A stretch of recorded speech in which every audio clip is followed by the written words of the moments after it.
Hey Aaron, how are you?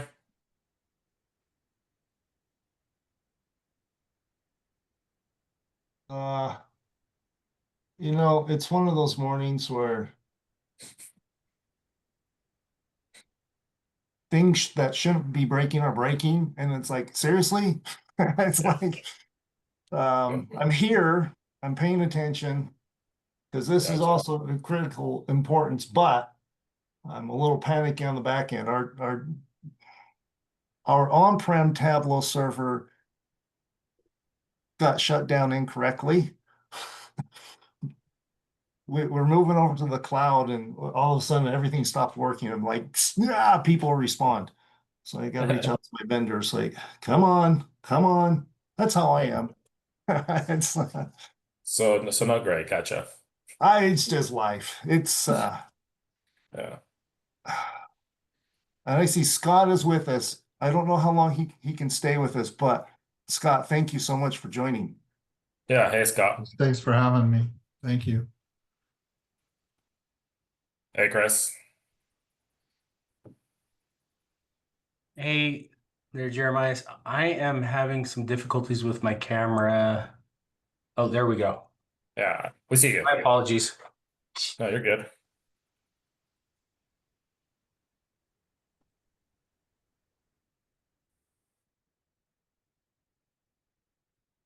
All right. We'll give a couple more minutes and then get going.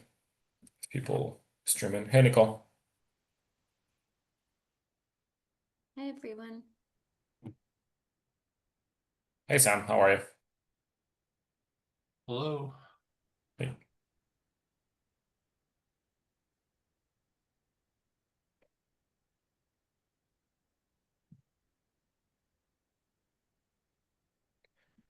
Hey Chris. I had to cancel today's coordination meeting, unfortunately.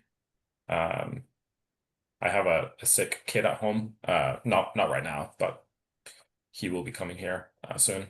Yeah, Um, no so worries. No worries at yeah. all. Actually, my afternoon got busy all of a sudden, so I don't mind having a little bit of Mhm. extra time to work through some stuff. So not a problem, Jeremiah. Perfect. Completely understand.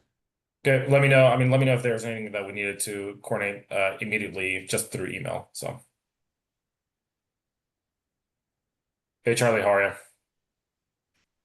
Hey, good thanks. Hey.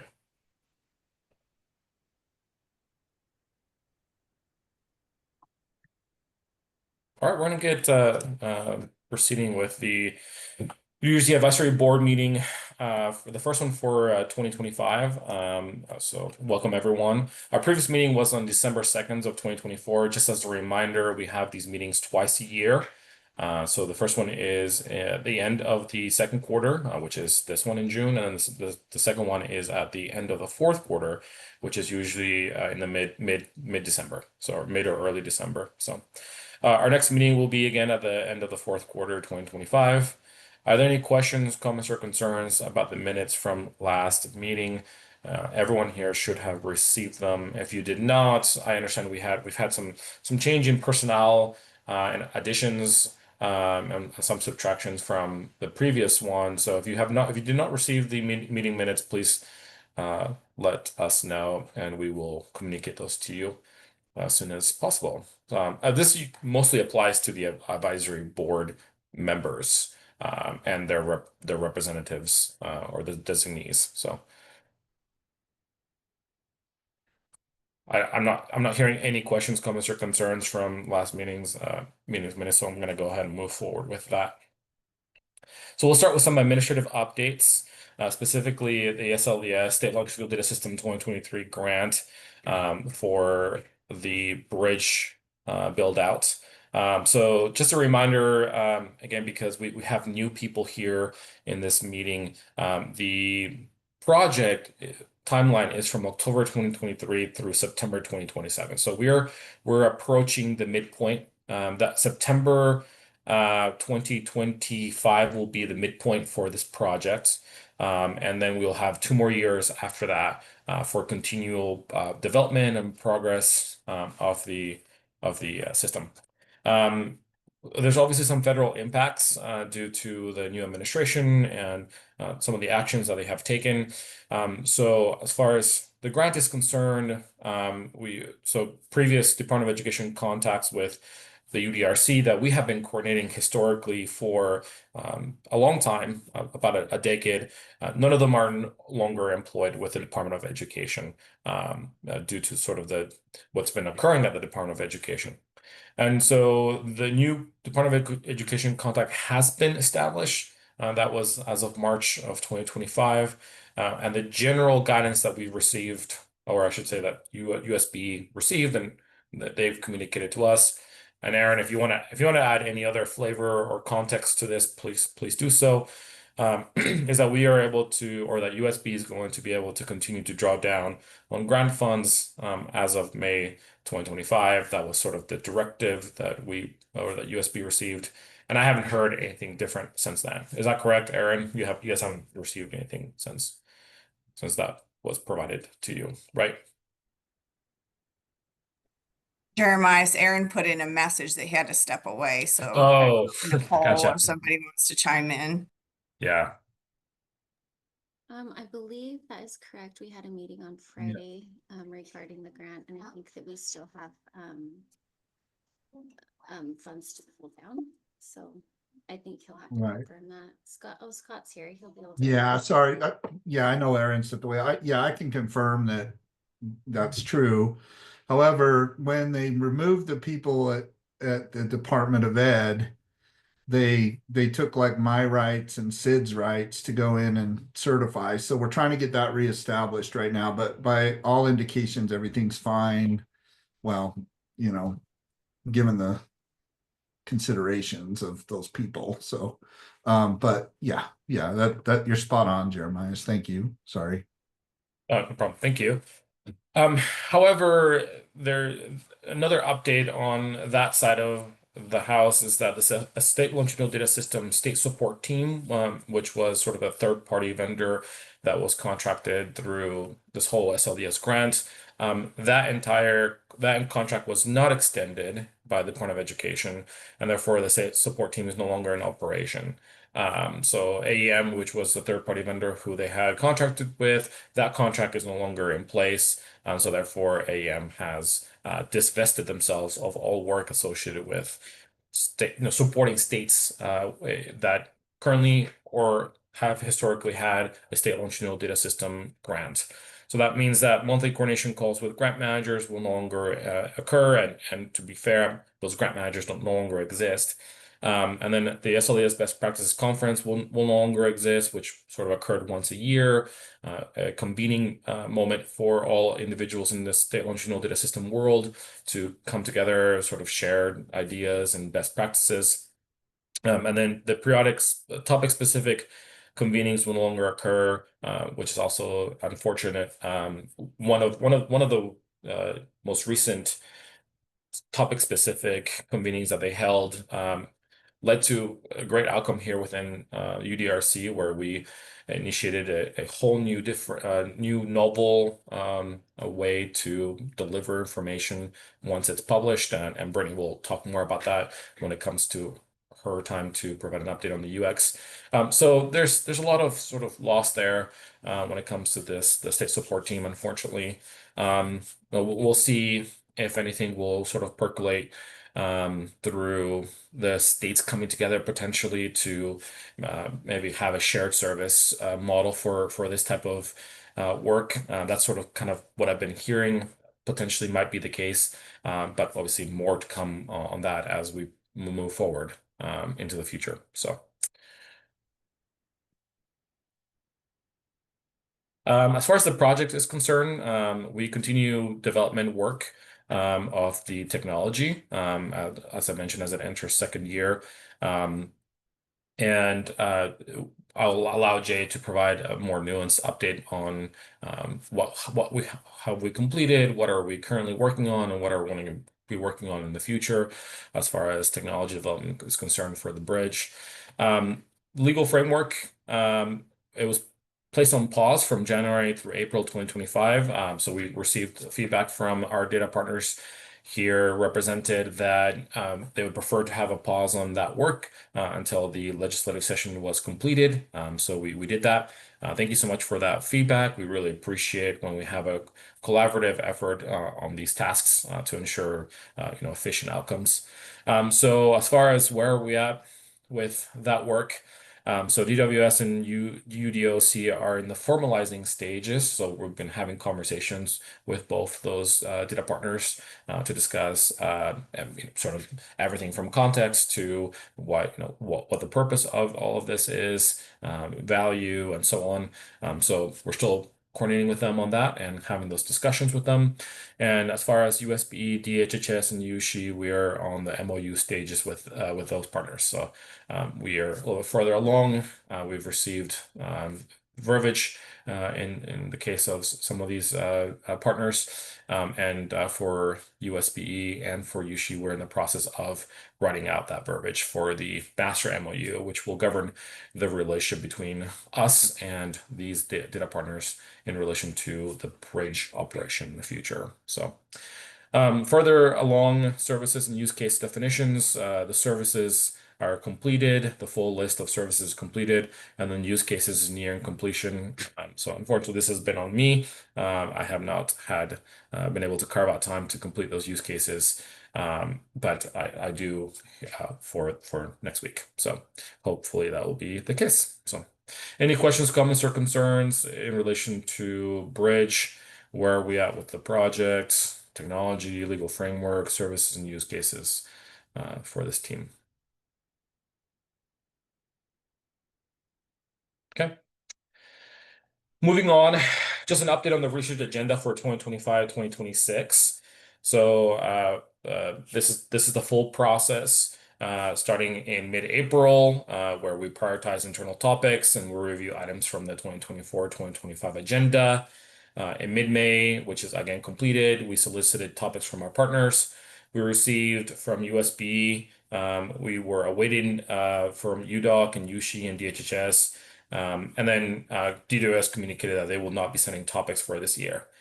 So again, it's not a requirement to send topics for the year, but we do ask that you let us know what you're wanting to do for the year. So thank you all for letting us know your intents. End of May, which again is completed, we prioritize and finalize topics. And June, which is in progress, we sent a draft to the advisory board of the research agenda. We drafted a final agenda, and late June, which is today, we're going to post that to the website today or tomorrow.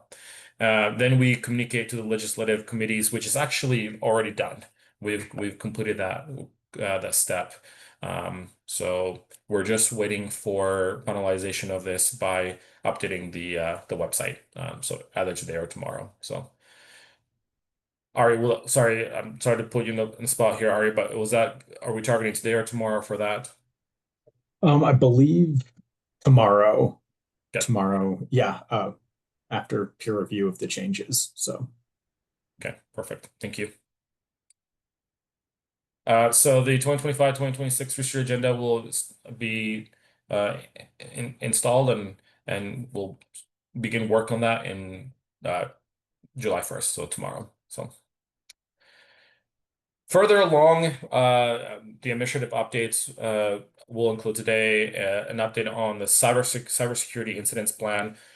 So we have a great resource here internally within USHI with the Chief Privacy Officer, and he was able to review our previous cybersecurity incidents plan and provide a considerable amount of feedback. And we were able to update that and then install that new cybersecurity incidents plan as of the 22nd of May. So the new plan includes typology of incident types. So sort of, if this includes this, then it is this type of incidents. If this does not include that, then it's that type of incidents. How will we manage each of those incident types? The creation of an incident response team, who is part of that incident response team, expectations for what they're supposed to do and how they're supposed to behave, and then roles as well, meaning what are they supposed to do. Then it also defines the role of internal legal department within the process and provides templates for external and internal communication. So really happy to be able to say that we feel like we have a very robust cybersecurity incidents plan now in place. I think the previous one sort of had a little bit of lack of scope, but we think that this one is very well scoped compared to the last one. So hopefully we'll never have to use this, but in the case that there is a cybersecurity breach into our system, we have a very well established plan for how that's going to occur and how we would move forward. And by the way, part of the cybersecurity incidents plan is, of course, is to communicate all of you. It's one of the first things that we do is to communicate with our data partners that there has been a cybersecurity incident and that it involves your data. Again, hopefully that you'll never receive an email from me to that extent, but we have to be prepared in the case that that does occur. So, okay. I'm going to pass it over to Jay now for the technology update. But before he provides an update on Bridge, I want to provide a quick update on UDRC legacy. So we been communicating about our efforts to rebuild the UDRC version 5 warehouse, and we were in the last stages of this, which is quality assurance, quality control, or QA/QC. We identified an issue with border conditions that significantly impacted the linking of to child tables. So, for example, and I don't want to, Aaron, I don't want to call out USB in this case necessarily. This is more for exemplary or to provide as an example. But there were some instances where in the master tables for a lot of our data partners, one individual would have, for example, 13 student IDs, right? Yeah, so Aaron knows what I'm talking about. So yeah. So obviously, algorithmically speaking, that's sort of difficult to manage. And so these were border conditions that the algorithm is sort of really difficult to properly identify unique identities. And so what occurred was that in these cases, 13 MPIs would be assigned to that person because that is how the uniqueness is accounted for in the algorithm. And then it became very, very difficult because then when you match that to child tables, you would have like a 13:1 ratio. And so if the person had, for example, in the courses table, they might have had 100 courses over the period of time. Then you had a 13:1. So you'd have like an expansion of 130 rows, for example. And it wasn't just one person. There was like 4,358 people who had more than one student ID. And so therefore it becomes this huge expansion of records and so on. So that's what we found. Yes, Aaron, you want to? I'll just expand on the problems so the whole group understands. Just real quick is, yeah, it's a known issue. And we had a Band-Aid in place internally, which is just called the SSID. But anyway, just sharing with the group, known issue. And we actually met with our programmers, I think it was just last Wednesday, who are in the new development area in USIMS. They've been running some matching algorithms to try to clean this up. How many do you test? He's testing about 1,000 records, but after he ran, basically using AI, just sharing with the group. Known issue. We're working on it. They got in the test problem through the 1,000 records. They were getting 99.99999 whatever matching in the problem. So it's a known issue. So I totally sympathize with you. Like, wait a minute, we got these Cartesians going off like nuts. Totally understand. It's a known issue. Anyway, sorry. Anyway. You were, by the way, you were not the only data partner that had issues with sort of source data either. So it's not we saw this on every single step as we were integrating data through the process. So what this taught us is that we also need obviously some much more robust pre-processing steps before we feed it into the algorithm so that we sort of fix the data issues ahead of putting it into the algorithmic solution that we have. So, but unfortunately, due to time constraints and resource constraints, processing all this data in GCP and through the MPI is time and resource intensive, especially since it's 20 years worth of data. So we implemented a complex set of SQL statements that capture the spirit of what the algorithm does, and then we QA'd and QC'd every single step of the way. And so I do have to thank Ari and Jay for the work that they accomplished in the last about week and a half. So thank you so much for that. Obviously, it was really Herculean effort to get that completed. And we ensure that there was significantly reduced expansion of identities. We weren't able to completely remove all the expansion, but we were able to significantly limit it to about less than 1% of all records. I think it was 0.05%, or sorry, 0.05, or about 50% of 1%. Expansion. I think we had like 8 million unique identities. And then I think we saw about 400,000 expanded, which is really good compared to what we had before. So we're going to continue to improve this, obviously, as we move forward, and hope to be able to have, upgraded versions of the warehouse moving forward. So. Any questions, comments, or concerns about that? And before pass it over to Jay for his update on UDRC Bridge. Okay. Jay? Thank you, Jeremiah, and thank you for providing that update regarding the legacy system. So on UDRC Bridge, currently my team and I are working to create the service and use case definition. And in order to create this definition with our third-party vendor, we do have to provide some sample data sets to them so that the data can be tested. So currently my team is working to create those sample data sets to provide to our third-party vendors so that we can test the code against it. And also on the side by side, we are working on the design documents for authority management system and matching as a service. Authority management system is the overarching system within Bridge, which is going to manage the people who can log into the system, their definition, the services they can view, and any use cases they have access to. So we are currently designing this whole overarching system for Bridge so that the admins at UDRC can manage the access to any data or any use cases any other partners may want or they would like to access any data set.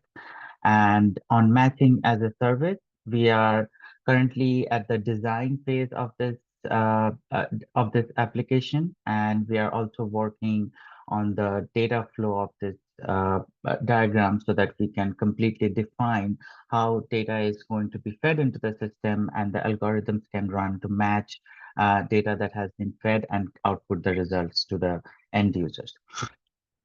On the completion of all of these tasks, I have the high fidelity wireframe diagram, which is the UI portion of the Bridge application, which has been designed, developed, and completely reviewed by UDRC so that the UI wireframes are ready for development by the developers. And currently, we are testing the middleware of the front end so that we are able to understand what kind of errors we are getting when some kind of front end error comes up, and we are able to see that in the middleware and fix it for the end users.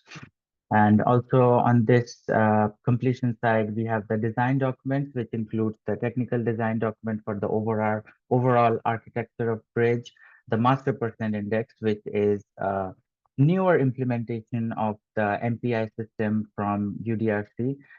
So previously, we have been using mostly Python libraries to match based on a probabilistic match for our MPI master person index system. But going forward, we will be using a library from Python, which is called the Splink library, which does deterministic match and also a probabilistic match for any data that we are feeding.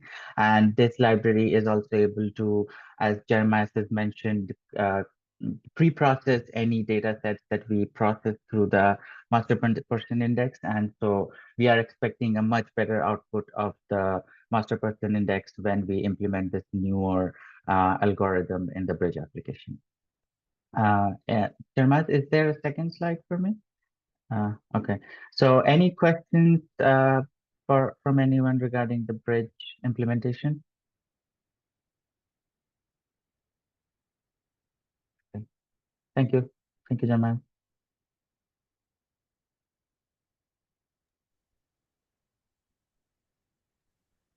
All right, research update. Great. So it has, like always, been a very productive year with some great research coming out by our amazing team of researchers. Rather than have me talk about it, I'm going to turn it over to them. And Karen's going to update us first on her research. Thank you, Ari. So the first research that is nearing completion is RA19, looking at the outcomes for charter school students. And so this one, we're looking at their post-secondary outcomes and the workforce outcomes. And this one was presented at our Bagels and Research earlier this year in April. So currently the final report is ready, and we're developing the data narrative. And the next step for this research would be the publication of the final report, and also the data narrative will be made available on our website. And then the next project that I'm going to talk about is the STEM students, RE24. So we're looking at STEM students' outcomes and also any pipeline leakage from when they declared that they want to study, when they wanted to study STEM to graduation. So right now, it is undergoing peer reviews and also implementing peer review feedback. And once we have all of that, we'll finalize the report and develop data narrative for that one. And then finally, the last research that I'm working on right now is from our A series, looking at adult learners, 8-3. So this one, we're defining adult learners by the amount of time that they were away from education and also their age. So looking at their outcomes, whether they graduate, their wage outcome as well. So right now, SQL and Python have been developed and peer reviewed, and data has been analyzed and modeled as well as of right now. And I'm implementing some feedback for the Python code. So the next step would be to add what I'm implementing now into the first draft of the report and then send it off for peer review. And I'll turn the time to Connor. All right, thank you, Karen, and good morning, everyone. The first project I'm going to be talking about is RA20, or the proportion of college students able to afford Utah's cost of living. This research was just published just a couple of weeks ago, and it looks at the proportion of UC graduates between 2015 and 2020 that were able to afford basic standard of living in Utah the first year after graduating.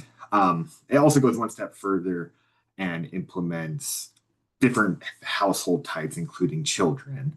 Like I said, that has been published. So if you are interested, that will be on our website. Next slide, please. The next project is looking at the impact that changing employers has on wages. This one has been in development for about a year now, and it is currently in the internal UDRC review process. I will be start developing the data narrative soon, so that will be coming relatively soon. Next slide, please. And then lastly, the last project is an A series. This one investigates Utah State Aid's impact on retaining out-of-state UC graduates in Utah's workforce. This, again, is undergoing the internal review process, which it is in the latter stages of. So hopefully this will be coming out relatively soon. And I will now pass the time over to Alicia.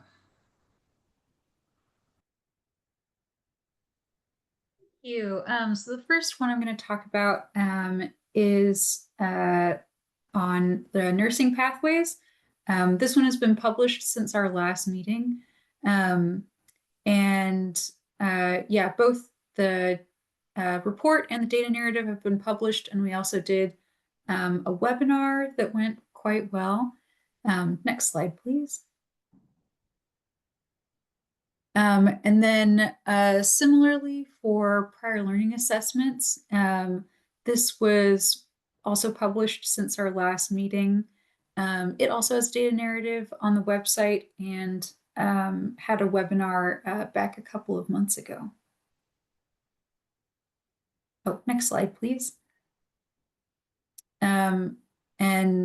Let's see. Oh, that should say RA22. But engineering pathways. This is the one that I'm currently spending the most time on. We had our interim meetings for it a few weeks ago, and I'm currently preparing the first draft on that one. And then finally, on the next slide. Sorry, Lisa, could you talk a little bit Oh. about the engineering pathways? Like what is the research about? Oh, sure. So this one's a little bit similar to the nursing pathways, but it adds a secondary preparation component. So for people who graduated with anything from a certificate all the way through a PhD in engineering, we're looking backwards to see what kind of preparation they came in with from high school, or even actually back as far as middle school when we're looking at math preparation. And then we're also looking at their outcomes post-graduation. So what industries do they go into? What is their wage growth like? And how many of them are staying in the Utah workforce? So it's kind of the overview there. Yeah, and then program outcomes, A2. This one is on pause a little bit because we're awaiting some additional data. However, the like outcomes ranking, that part is there's a dashboard for that on our website. Or on, I guess that might actually be on Yushi's website. But so there are some products that have been published in association with this one, but there are parts of it that are on pause as we await some additional Well, Lisa, feedback. can you talk a little bit about what this product was about? Yeah, so this product looks at a number of different outcomes by program at each one of Yushi's 16 institutions. It kind of started with the wage portion to see what the 1 and 5 year wages, post-graduation wages were. But then there were a few other things that got added on, including things like enrollment growth, completions and changes in completions. And then it goes through and uses all of those metrics to rank every program at every institution, public institution of higher ed in Utah. And this was done kind of in conjunction with some of the talks about strategic reinvestment and those kinds of things that have come out of the most, well, they led up to and are now informing some things that came out of the most recent legislative session. Great. Great. Thank you, Karen, Connor, and Alicia. So I'll give some quick updates on data requests. So we have completed 3 requests here. We had one that's actually a couple years old from Salt Lake County. Unfortunately, the program that research that data was informing lost its funding. So no research actually came out of the use of that data, got transferred and then subsequently destroyed, which is sad. We like it when our data gets used to inform things, but nothing we could do about that. And then additionally, we had two more. This was with the Kempsey Gardner Institute, some work that they did, contracted out for USHE, where they were looking at the impacts of Southern Utah University and Utah State University. And this was looking at the economic impacts. I believe they used a slightly different word than impact. Off the top of my head, I don't remember though. These reports are complete as well. Data's been destroyed. And we have some ongoing requests. We have both of these are also with the Kempsey Gardner Institute. So we have education disparities, looking at how people from high school, in different groups, what their college attendance patterns look like, and then coming up once our new data is ready, Kempsey Gardner is going to do the same as SUU and USU with the University of Utah and Utah Technical University. So that one actually, we're not even processing the request yet, or working that notification. I was a little excited to get this up. So that one is we have to wait until phase 5 of the warehouse is ready before we even meet again with that requester. So both of those are still quite some time out before we have any research to review or report on. Any questions on any of the research projects, analysis projects, or data requests? Okay, in that case, I'm going to turn it over to Brittany and UX team. Thank you. Yeah, so I'll be providing the update today for the UX team. Next slide. So this year we implemented a new UDRC engagement plan. The goal of this plan is to improve engagement of UDRC's research and products with our current and new parties who may be interested in our research topics.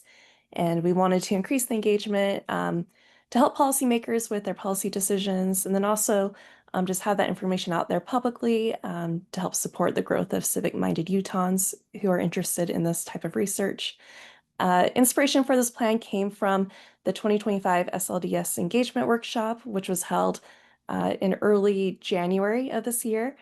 And like Jeremiah's mentioned, the group who were putting on these events, their contract wasn't extended. So we were fortunate to, I think this might have been their final event that we were able to go to. So it was a great workshop, and this is where a lot of these ideas came from, working together with Aaron, Nicole, and Ari at this workshop. Next slide. So some engagement efforts that were already occurring that we're still doing include our in-person events like Bagels and Research. We have our email listserv where we reach out to our stakeholders through there about our new research and things going on. We have our academic style reports that are posted online, as well as our data narratives that provide interactive charts and graphs related to the research of that report. And then we also have our website where we post news and updates on there as well. And the next slide. So some things that are new that we're doing as part of this engagement plan includes doing this new webinar series. So we've done 3 so far this year. They've all had a pretty good turnout, around 40 people each. And what's different about this webinar is we're not just reaching out to our current stakeholders, we're also curating targeted email invites. So for example, for the nursing pathways, we went to each of the 16 institutions' websites, looked at their nursing department, and pulled emails from their faculty and staff, and we sent the webinar invite out to them. So by doing that, we're getting more people seeing our research. That one in particular, that webinar they were very engaging. There was a lot of representation from each of the institutions' nursing departments. So that's been great. And the other webinars we did was about the prior learning assessments and the cost of living. And the format of these webinars, if you haven't attended one yet, it's the researcher as well as one other person who acts as the host. So it's a little bit more conversational, asking questions during the presentation. So I did the first one as the host with Alicia, and Jeremiah and Ari were the hosts of the other two with Alicia and Connor in their research. So when we do these webinars, we also record it. So if you happen to miss it, but you want to watch it later, we post it on UDRC's YouTube channel. And then we also add a link to the data narrative after the fact.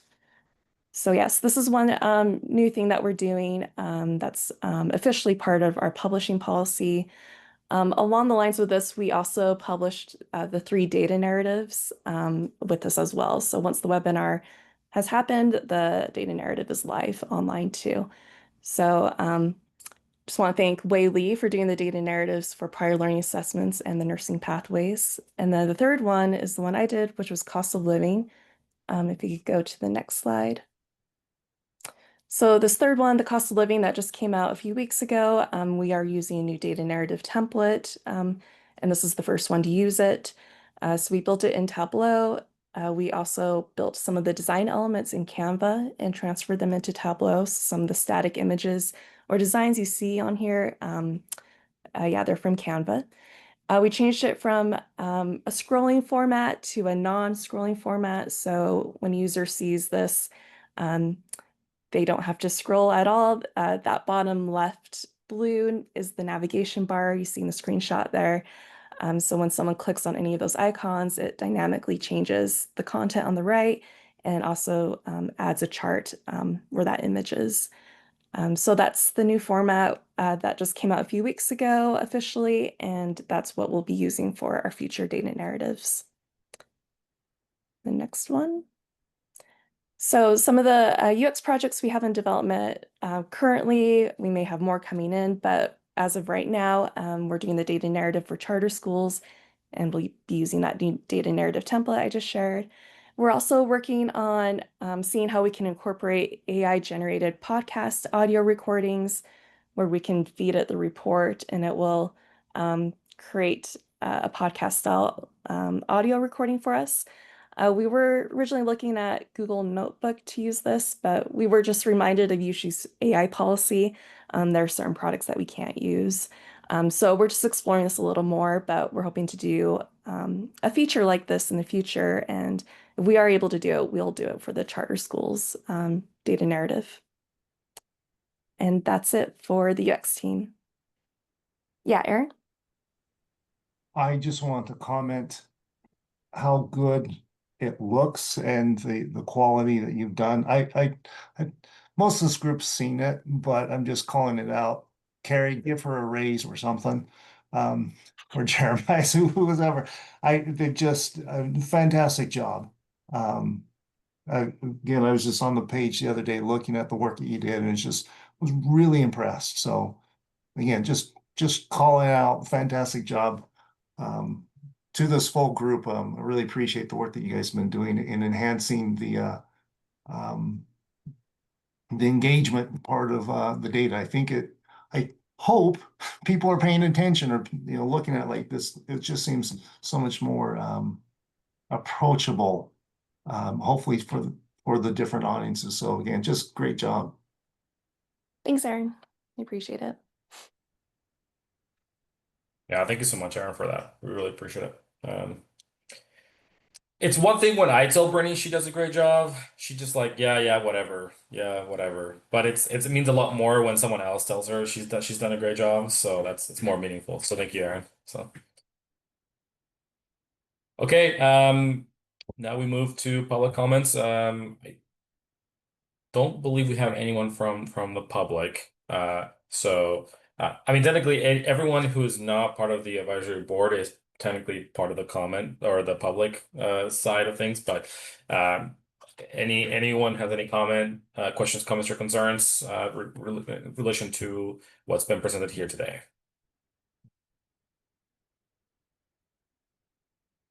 Okay, seeing none. Just want to thank everyone, obviously, as always, we cannot do the work that we do without your cooperations, your collaboration, and also your camaraderie here in this world. Thank you so much, as always. We really, really, really appreciate it, and obviously look forward to continuing work and coordinating with all of you in the coming 6 months. And we will see you then. Have a wonderful day. And just thank you again, and just calling out to Carrie.